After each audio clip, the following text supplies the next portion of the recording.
Ahead of the Manutians lies a storm-lashed trip to the northeast. Since October 2020, St James Park has served as the burial ground for the red half of Manchester. Can a son born on this very soil, Michael Carrick, personally smash that curse? In their last 3 visits to this fiery cauldron across all competitions, the visitors have walked down the tunnel empty-handed. The deafening roar of more than 50,000 black and white shirts creates suffocating pressure. Match week 29 of the Premier League.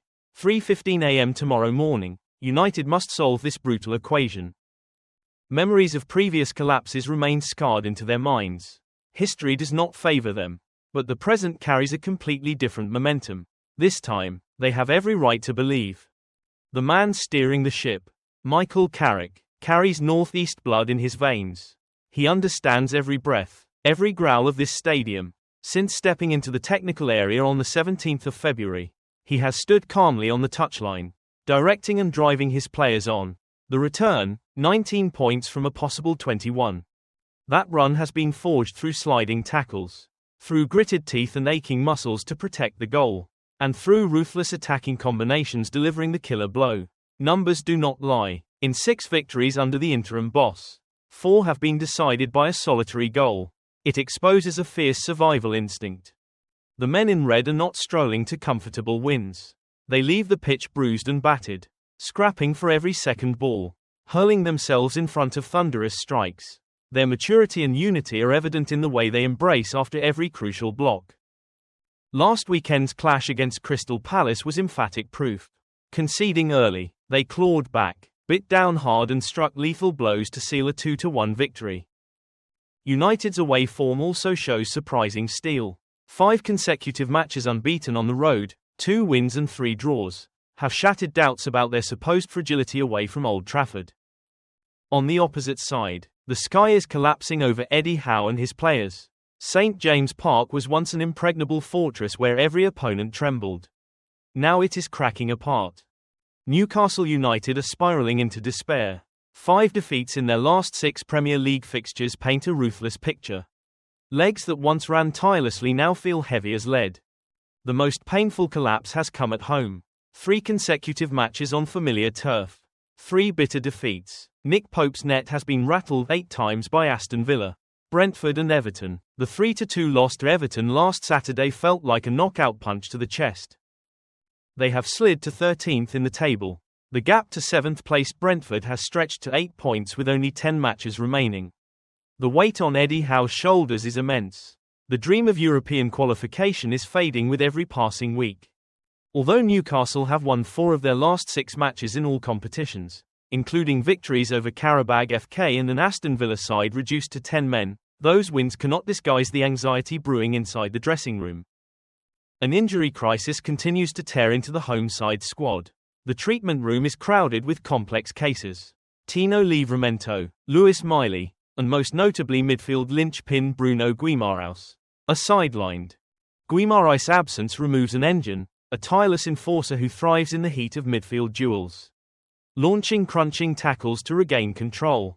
That enormous void forces Sandro Tonali and Joelinton to shoulder a monumental workload.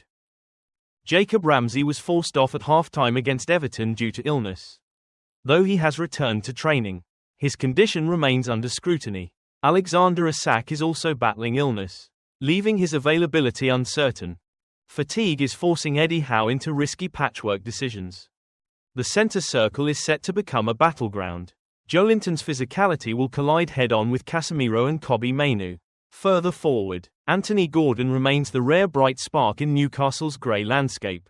His sharp acceleration, sudden stops and explosive bursts threaten to stretch opposition full-backs. Diogo Dalot will have to dig deep, matching pace and stamina to block dangerous deliveries into the box. The physical toll on Dalot could be significant. United are not free from concerns either.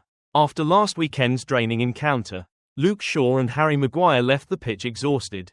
Shaw suffered a heavy knock to his foot and remains a doubt. If necessary, Noussair Mazraoui is ready to slot in on the left flank. In central defense, should Lisandro Martinez fail to recover from a calf injury, Lenny Yoro will continue in the starting 11. There is positive news. Mason Mount is back in training, preparing for a return after 5 matches out. All personnel changes carry inherent risk in a contest demanding total concentration. The brightest spotlight will shine on United's attacking spearheads. Bruno Fernandes, the captain, is in devastating form. 7 goals and 13 assists in the Premier League reflect relentless productivity. His line-breaking passes and long-range rockets always carry menace. Alongside him stands the penalty box predator, Benjamin Šeško. The Slovenian striker has scored 7 goals in his last 8 appearances across all competitions. His towering frame and explosive leap make him a formidable aerial weapon. He controls long balls with his chest, pins centre halves, and unleashes ferocious finishes. Newcastle hope for the return of Sven Botman, a genuine defensive rock, to engage in direct combat with Šeško in place of Dan Burn. Their duel promises to shake the 6-yard box, aerial battles, shoulder barges, bone-rattling collisions. Michael Carrick faces a pleasant selection headache with his explosive substitutes. Amad Diallo, the Ivorian winger, offers a completely different dimension. Will Carrick unleash Šeško's brute strength from the start, or introduce Amad later to exploit fatigued legs? Projected lineups suggest Newcastle will field a powerful spine. Nick Pope in goal, Botman marshalling the backline, Kieran Trippier providing width, Tonali, Joelinton and Joe Willock contesting midfield, Gordon linking play and feeding a sack inside the box. United counter with Andre Onana protected by Maguire and Euro, Drought and Mazraoui operating as full backs, Casemiro and Mainu anchoring midfield, Fernandes orchestrating, Brian Mbeumo and Mateus Cunha attacking the channels, Šeško leading the line. Social media is ablaze. One Newcastle supporter writes defiantly, "Come here if you dare. St. James Park will swallow you. 5 defeats mean nothing. We'll bury you with noise and tackles." A red-shirted fan fires back, "Keep shouting. Šeško will flatten Botman, and Bruno will have Pope picking the ball out of his net. We're here to smash the curse." The online war of words only intensifies the heat before kick-off. Inside the tunnel, both teams line up, the furious roar from all 4 stands pounds against the concrete walls. Vibrating in the chest, studs strike sharply on the floor, heavy pats on backs, growls of adrenaline. When the referee's whistle pierces the air, 22 men will crash into one another like machines without brakes. Eddie Howe paces the touchline, tugging at his hair, jacket soaked with sweat. His side cannot afford another collapse. Across from him, Michael Carrick stands arms folded, eyes icy and focused. He knows the next 90 minutes will be the sternest test of resilience. Ending the long winless run at St. James Park would be a thunderous statement, reinforcing third place and strengthening his case for the permanent role. Television viewers will not look away. Heartbeats will rise with every surge forward. Who will fall? Who will stand firm? Whoever shows greater endurance, whoever burns with deeper desire and unleashes the decisive strike, will emerge victorious. The night in Newcastle is about to be ripped apart by a battle soaked in sweat.